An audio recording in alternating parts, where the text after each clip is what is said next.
কি ব্যাপার, আজ এতবার জাল ফেললাম, দুই একটার বেশি মাছ জালেই উঠছে না। না, আজ দেখছি আকাশটা আর আমাকে মাছ ধরতে দিবে না। যাই, আজ বরং আমি বাড়িতে চলে যাই, না হলে বৃষ্টিতে ভিজলে আবার শরীর খারাপ হবে। এসব কথা বলে টোনা বাড়িতে চলে যায়। আর বাড়িতে গিয়ে টোনা দেখতে পায় তার ছেলে রকি ভাত খাচ্ছে। টোনা, খালি হাতে ফিরে এলে যে, মাছ ধরতে পারোনি? না বউ, আজ দুই একটার বেশি মাছ জালে ওঠেনি, তাই এই কটা মাছ নিয়ে বাড়িতে আসলাম। জালে মাছ ওঠেনি? তাহলে কাল বাজারে কি বিক্রি করবে টোনা? আর বাজারই বা করবে কি দিয়ে? মা, তুমি বরং এখান থেকে দুইটা মাছ সরিয়ে রাখো, না হলে যে কাল আবার মাছ ভাজাই পাবো না। মাছ ভাজা ছাড়া যে আমি ভাত খেতেই পারি না মা, তাতে তুমি জানোই। ছেলের এমন কথা শুনে টোনা ও টুনি ঘরের বাইরে চলে যায়। শুনলে বউ, তোমার ছেলে কি বললো? ও নাকি মাছ ভাজা ছাড়া ভাতই খেতে পারে না। এদিকে যে আমার বয়সটা বাড়ছে, সেদিকে রকের কোনো খেয়ালই নেই। এই জাল টেনে আমি আর কতদিন সংসার চালাবো? হ্যাঁ গো, তুমি একদম ঠিক বলেছো। রকের বয়সটা তো বাড়ছে, সৃষ্টিকর্তা যে কবে ওকে একটা সুবুদ্ধি দিবে তা কে জানে। এসেছে গো টুনি, এসেছে, আমার মাথায় একটা বুদ্ধি এসেছে। টোনা, তুমি বুদ্ধি পেয়েছো গো? আমাকে একটু বলো তো শুনি। কি বুদ্ধি পেয়েছি তা তুমি কাল থেকে দেখতে পাবে। এইসব কথা বলে টোনা টুনি ঘরে চলে যায় আর ঘুমিয়ে পড়ে। আর পরের দিন থেকে টোনা নদীতে মাছ ধরতে যাওয়া বন্ধ করে দেয়। অন্যদিকে রকি খাবার খেতে ধরে মাছ ভাজা না পেয়ে রেগে যায়। এ কি মা, আমার মাছ ভাজা কোথায়? তুমি আমার জন্য মাছ ভাজা রাখোনি? না রে বাবা, তুই তো জানিস তোর বাবা কালকে বেশি মাছ ধরতে পারেনি, তাই যে কটা মাছ পেয়েছিল তা বাজারে বিক্রি করে ফেলেছে। কি বলছে মাইসাব? তাহলে আমি আজ কি দিয়ে ভাত খাবো? তবে কি আমাকে আজ ডাল আর সবজি দিয়ে ভাত খেতে হবে? এরপর রকি তার মাকে আর কিছু বলতে পারে না। আজকের মতো শুধু ডাল আর সবজি দিয়ে রকি ভাত খেয়ে নেয়।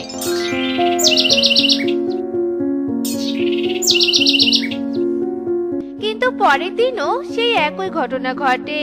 টোনা মাছ ধরতে না গিয়ে চেয়ারে বসে থাকে। বাবা, তুমি আজও মাছ ধরতে যাওনি? আমি মাছ ছাড়া ভাত খাবো কি করে?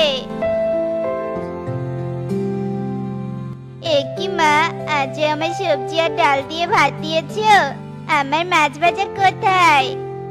বাবা রকি, তুই তো জানিস তোর বাবার বয়স হচ্ছে, তোর বাবার আগের মতো মাছ ধরতে পারছে না। কি করবি বল?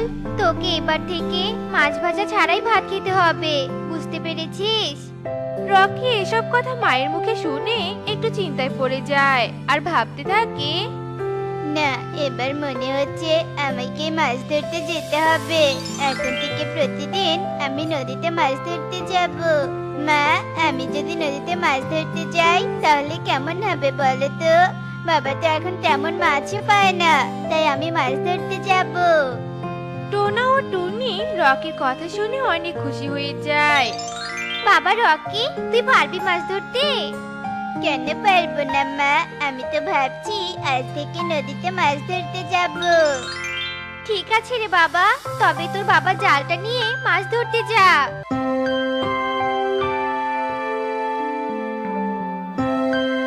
এরপর রকি জাল নিয়ে নদীতে মাছ ধরতে যায়। আর একবার নদীতে জাল ফেলতে জালে অনেকগুলো মাছ পায়। আরে বা, আমার জালে তো এবার অনেক ইলিশ মাছ উঠেছে। এইখান থেকে ইলিশ মাছ ভেজে মাকে দিতে বলবো। 2 দিন থেকে মাছ ভাজা ছাড়া কি কষ্ট করে যে ভাত খেয়েছি। এবার আমি মাছগুলো নিয়ে তাড়াতাড়ি বাড়িতে যাই। কি গো কালু, একটু জোরে চিৎকার করে বলো, না হলে বনের পাখিরা আমাদের হোটেলে আসবে কি করে শুনি? খেয়ে যাও, খেয়ে যাও, গরম গরম ভাত মাছ ভাজি দিয়ে। তাড়াতাড়ি চলে এসো, আর মাত্র 50 টাকায় গরম গরম মাছ ভাজি আর ভাত খেয়ে যাও।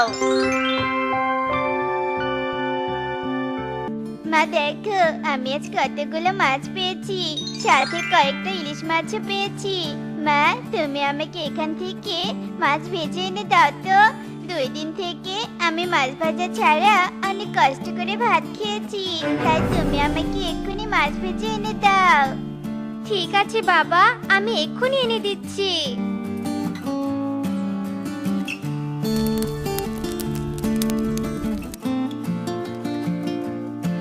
এরপর টুনি রকিকে মাছ ভেজে এনে দেয় আর তা দিয়ে রকি মজা করে ভাত খায়। বাবা, আমি তোমাকে একটা কথা বলতে চাই। কি কথা বাবা, বল। বাবা, আমি মাছ নিয়ে আসার সময় দেখলাম কালু আঙ্কেল তার হোটেলে মাছ ভাজা আর ভাত বিক্রি করছে। আমরা যদি কালু আঙ্কেলের পাশের দোকানটা ভাড়া নিয়ে মাছ ভাজা, ডাল আর ভাত বিক্রি করি তাহলে কেমন হবে? আমরা তো নদী থেকে মাছ ধরে নিয়ে আসি, সেখান থেকে মাছ ভেজে বিক্রি করব, তাহলে আমাদের সংসারের অভাবটা দূর হবে।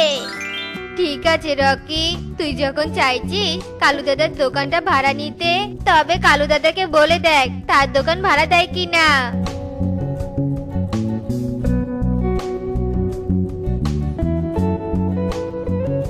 কালু আঙ্কেল, তোমার পাশের দোকানটা তো খালি পড়ে থাকে, তুমি যদি আমাকে ওই দোকানটা ভাড়া দাও তাহলে আমি ভাত, ডাল আর মাছ ভাজা ওই দোকানে বিক্রি করতাম। কি, তোরা সাধারণ জেলে হয়ে হোটেল দিতে চাইছিস? গরিব পাখি হয়ে আদিক্ষেতা দেখাস? যত সব, এরা যে কোথা থেকে আসে বুঝতেই পারি না। এদের দ্বারা ব্যবসা ট্যাবসা হবে না। যা যা যা, এখান থেকে চলে যা।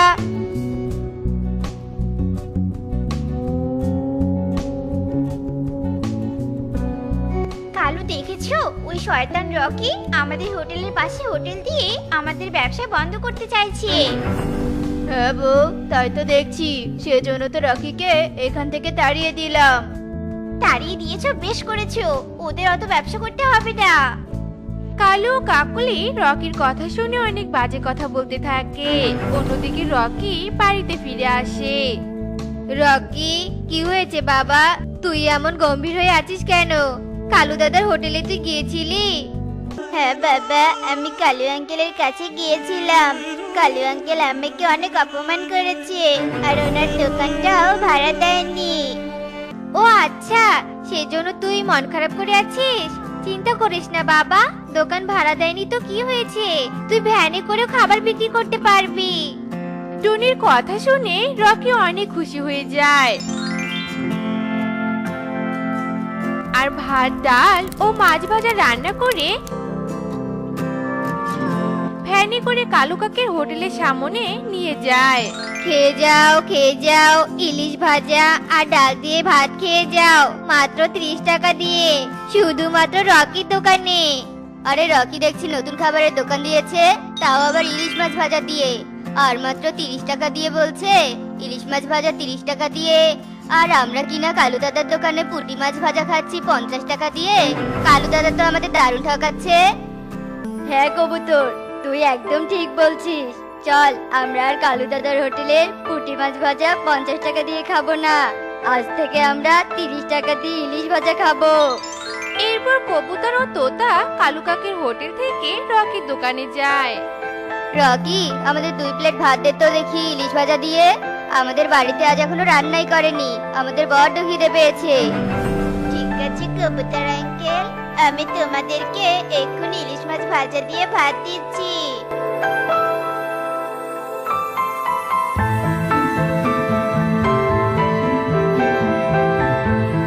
বাবা দেখো, আমাদের দোকানে সব খাবার বিক্রি করা হয়ে গেছে। হ্যাঁ রে বাবা, দেখছি। তুই যে আমার সন্তান তা তুই আজ প্রমাণ করলি। আজ থেকে তুই একা আর নদী থেকে মাছ ধরে আনতে যাবি না, আমিও তোর সাথে যাব।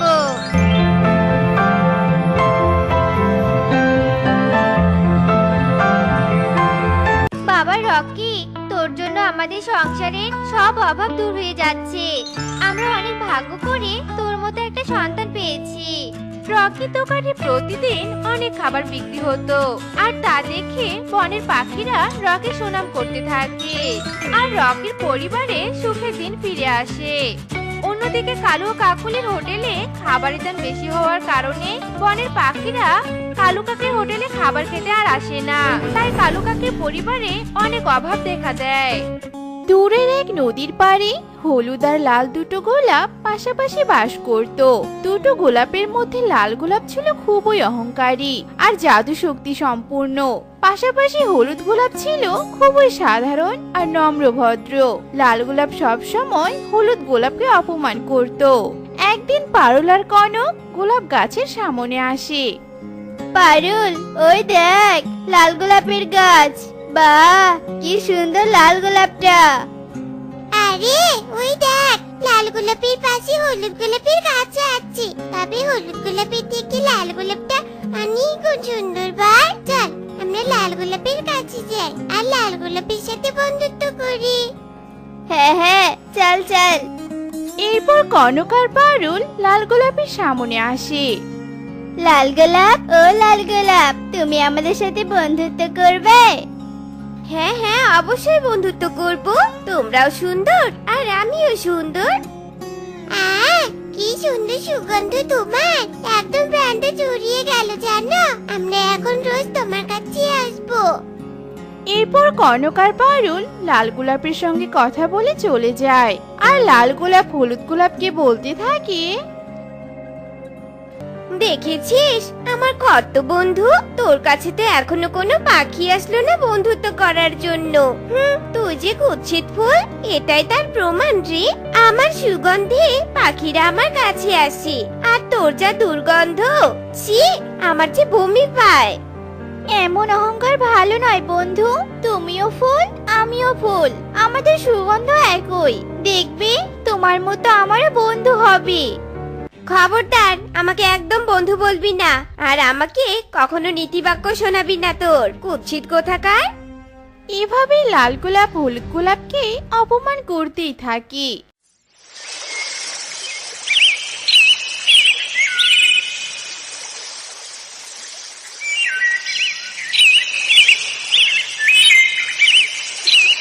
একদিন টুকি আসে নদীর পাড়ে।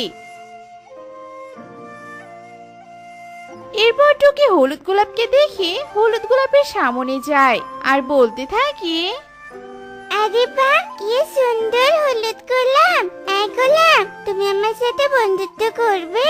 তোমার রং হলুদ আর আমার রঙও হলুদ, তোমার সুগন্ধ অনেক সুন্দর। বলো না, বন্ধুত্ব করবে? হ্যাঁ হ্যাঁ, অবশ্যই বন্ধুত্ব করব। তোমাকে আমার অনেক পছন্দ হয়েছে। এই পাখি, তুমি ওই বৃষ্টি কুৎসিত হলুদ গোলাপের সাথে বন্ধুত্ব করো না। তুমি আমার কাছে এসো, দেখো আমি ওর চেয়ে 100 গুণ বেশি সুন্দর।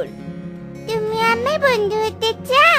আচ্ছা ঠিক আছে, আজ থেকে আমি তোমাদের দুজনেরই বন্ধু। তুমি যদি গরিব বৃষ্টি ফুলের বন্ধু হও, তাহলে আমি তোমার সাথে বন্ধুত্ব করব না। ওই ফুল সাধারণ, ওর কোনো যোগ্যতা নেই আমার সাথে বন্ধুত্ব করার।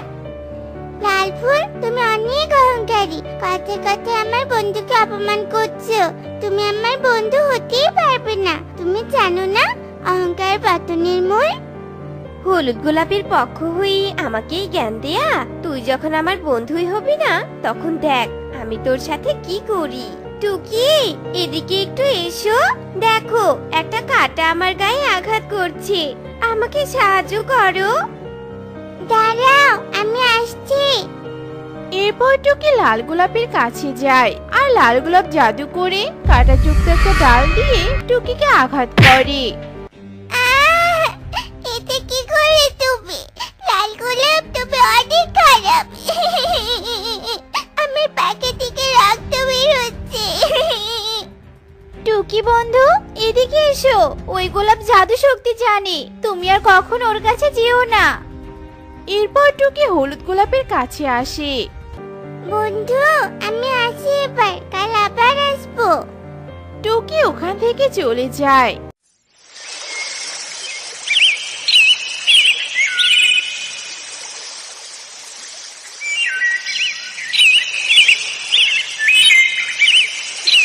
পরের দিন সকালবেলা টুকি টুনিকে বলতে থাকে, মা জানো, আমার না একটা বন্ধু হয়েছে।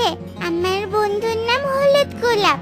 ও নদীর পাড়ে বাস করে, কিন্তু ওর পাশে একটা লাল গোলাপও বাস করে। ওই লাল গোলাপটা না খুব অহংকারী, জানো? কালকে ওই লাল গোলাপ কাঁটা দিয়ে আমাকে আঘাত করেছে। তাহলে তো লাল গোলাপ মোটেও ভালো নয়। তুই আর কখনো লাল গোলাপের কাছে যাবি না, বুঝেছিস? ঠিক আছে মা, আমি এবার আসি। হলুদ গোলাপ আমার জন্য অপেক্ষা করছে।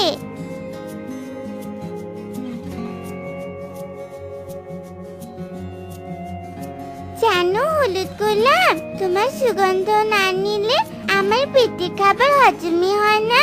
আমি আমার মাকে তোমার কথা বলেছি, মা অনেক খুশি হয়েছে জানো। টুকি এভাবে হলুদ গোলাপের সাথে গল্প করছিল। এদের গল্প দেখে লাল গোলাপের অনেক হিংসে হয়, আর লাল গোলাপ বলতে থাকে, কালকে আঘাত পাওয়ার পরেও আমার বন্ধু হলি না, দাঁড়া আজ তোকে কঠোর শাস্তি দিব। এরপর লাল গোলাপ জাদু করে নদী থেকে একটা বড় মাছ প্রকট করে আর টুকিকে সেই মাছের পেটে ঢুকিয়ে দেয়। টুকি মাছের পেটে থেকে চিৎকার করে আর বলতে থাকে, লাল গোলাপ, এটা তুমি কি করছো? আমাকে মাছের পেট থেকে বের করে বলছি, এখানে আবার ভয় করছে। লাল গোলাপ, আমার সাথে বন্ধুত্ব না করার শাস্তি এটাই তোর। তুই এখন থেকে এই মাছের পেটে বন্দি থাকবি। যা মাছ, তুই নদীতে যা। এরপর মাছ নদীতে চলে যায়। লাল গোলাপ, এটা তুমি কি করলে? আমার বন্ধুকে কেন মাছের পেটে বন্দি করলে? আমি তোমার কথা সবাইকে বলে দিব। তুমি অহংকারী, সাথে সাথে অপরাধী। তোর মুখে বুলি ফুটেছে তাই না? দাঁড়া, তোকে আমি তোর বন্ধুর মতো শাস্তি দিব। যারা আমার সাথে বন্ধুত্ব করবে না, আমি তাদেরকে এভাবে শেষ করে দিব।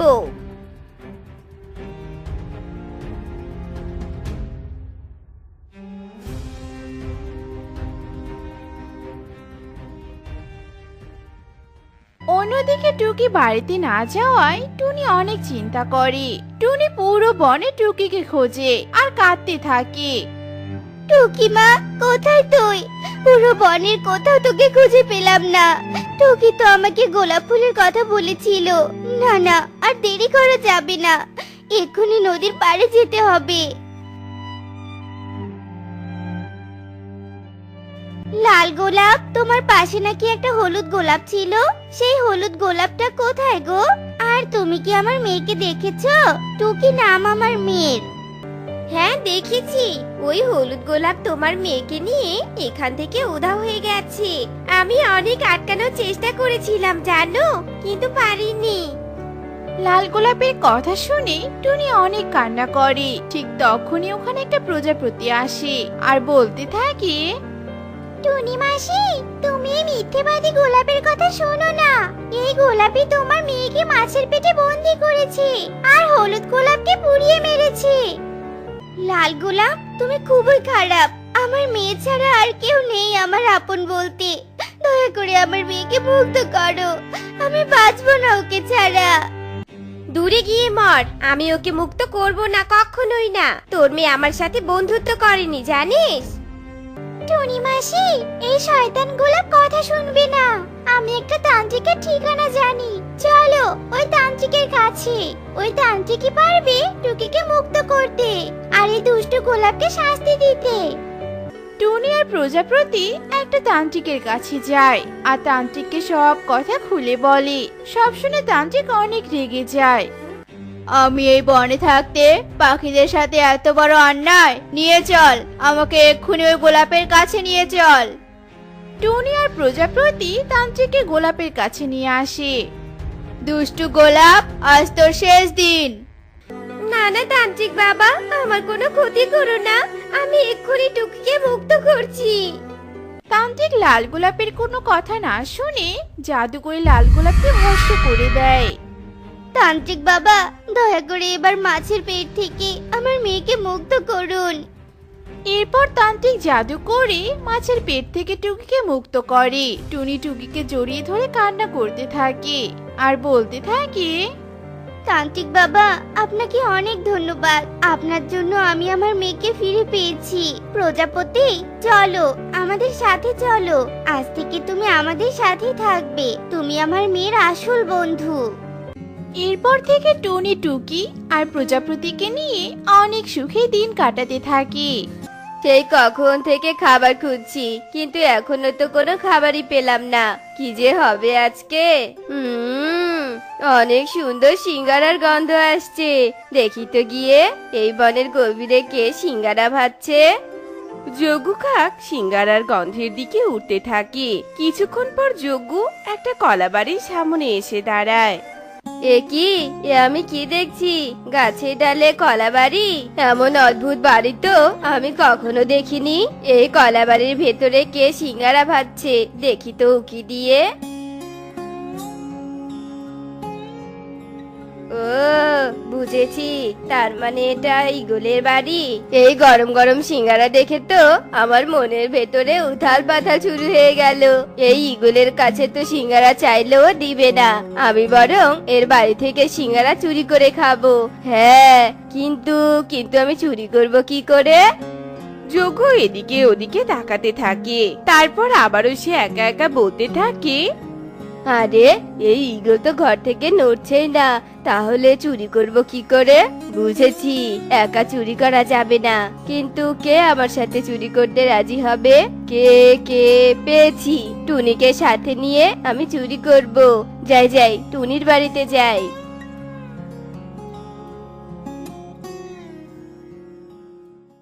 আরে যজ্ঞ দাদা, তুমি অসময় আমার বাড়িতে, তা কি মনে করে আসলে বলো তো?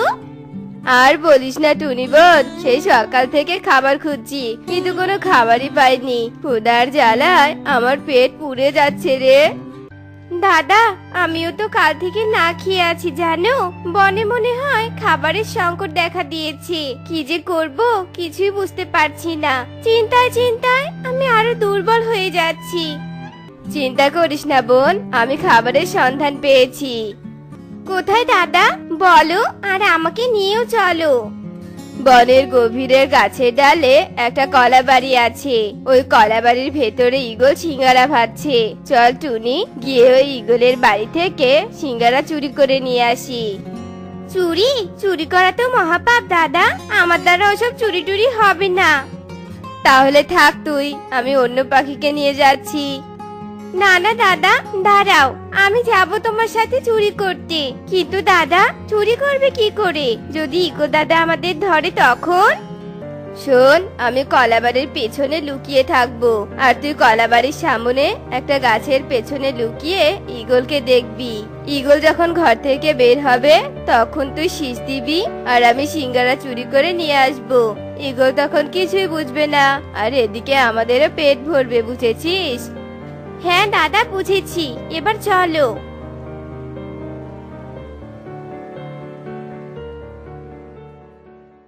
টুনি যজ্ঞর কথা মতো একটা গাছের পেছনে লুকিয়ে ঈগলকে দেখতে থাকে। অন্যদিকে ঈগল বলতে থাকে, সিঙ্গারা ভাজা শেষ, এবার শুধু বসে বসে খাওয়ার পালা। সিঙ্গারা খেলেই তো আমার পিপাসা লাগে, ঘরে এক ফোঁটাও পানি নেই। যাই, নদী থেকে পানি নিয়ে আসি। ঈগল যে না নদীর দিকে উঠতে থাকে, ঠিক তখনই টুনি শীষ দেয়, আর যজ্ঞ কলাবাড়ির পেছন থেকে বেরিয়ে আসে আর কয়েকটা সিঙ্গারা নিয়ে পালিয়ে দূরে চলে আসে।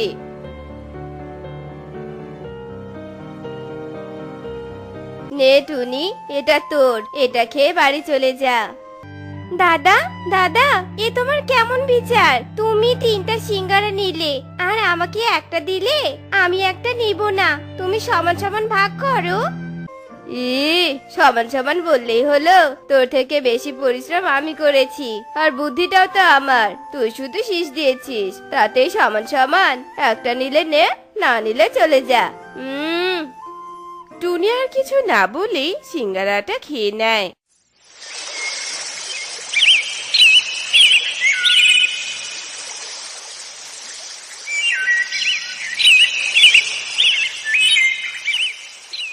পরের দিন যজ্ঞ আর টুনি একইভাবে ঈগলের বাড়ি থেকে ফল চুরি করে নিয়ে নদীর পাড়ে পালিয়ে আসে। যজ্ঞ দাদা, তুমি ওয়াদা করেছিলে আজকে আমাকে সমান সমান খাবার দিবে, তারপরে তুমি আমাকে কম দিচ্ছ কেন? হ্যাঁ টুনি, যা দিয়েছি চুপ করে খেয়ে নে তো, তোর থেকে আমি বড়, তাই আমার বেশি খাবার দরকার, বুঝেছিস? টুনি আজকেও কোনো কথা না বাড়িয়ে চুপ করে খাবার খেয়ে নেয়। অন্যদিকে ঈগল বলতে থাকে, কিছুই বুঝতে পারছি না, দুদিন থেকে আমার খাবার কিভাবে উধাও হচ্ছে। আশেপাশে তো কোনো পাখি বা অন্য কাউকে দেখছি না। না না, আর হাত গুটিয়ে বসে থাকলে চলবে না, কে আমার খাবার চুরি করছে সেটা দেখতেই হবে। পরের দিন আবারও ঈগল বাহিরে যায় আর টুনি শীষ দেয় আর যজ্ঞ কলার ঘরে প্রবেশ করে। ঠিক তখনই বাহিরে থেকে ঈগল আসে আর যজ্ঞকে ধরে বলতে থাকে, তার মানে তুই রোজ এইভাবে আমার খাবার চুরি করিস? বেটা যজ্ঞ, তোর সাহস তো কম নয়, আজ তোকে উচিত শিক্ষা দিব। আমাকে ছেড়ে দাও ঈগল দাদা, আমি এসব করতে চাইনি। তুমি বিশ্বাস করো আমাকে। ওই যে টুনি আছে না, টুনি আমাকে চুরি করতে বলেছে। বিশ্বাস করো দাদা, ছেড়ে দাও আমাকে। বাহিরে না টুনি অপেক্ষা করছে জানো। টুনির এত বড় সাহস! দাঁড়া টুনি, আমি আসছি। ঈগল আর যজ্ঞর এসব কথা টুনি বাহিরে থেকে সব শোনে আর এসব শুনে টুনি যেই না পালাতে ধরে তখনই ওখানে ঈগল আসে আর লাঠি দিয়ে টুনিকে মারতে থাকে। উহ দাদা, আমার লাগছে, আমাকে ছেড়ে দাও। যজ্ঞ দাদা সব মিথ্যে বলেছে তোমাকে। এসব যজ্ঞ দাদার বুদ্ধি, বিশ্বাস করো ঈগল দাদা, আমাকে আর মেরো না। আজকের মতো দয়া করে ছেড়ে দিলাম, কিন্তু আর এমন ভুল হলে ছাড়বো না। সোজা গরম তেলে ভেজে খাবো, মনে থাকে যেন কথাটা।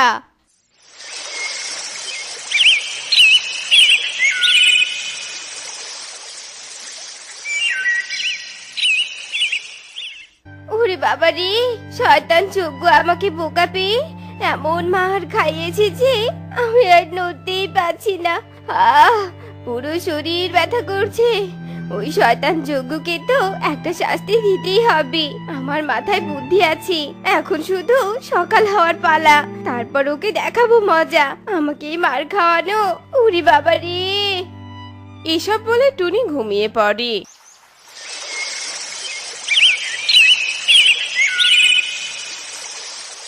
পরের দিন সকালে টুনি যজ্ঞর বাড়ি আসে।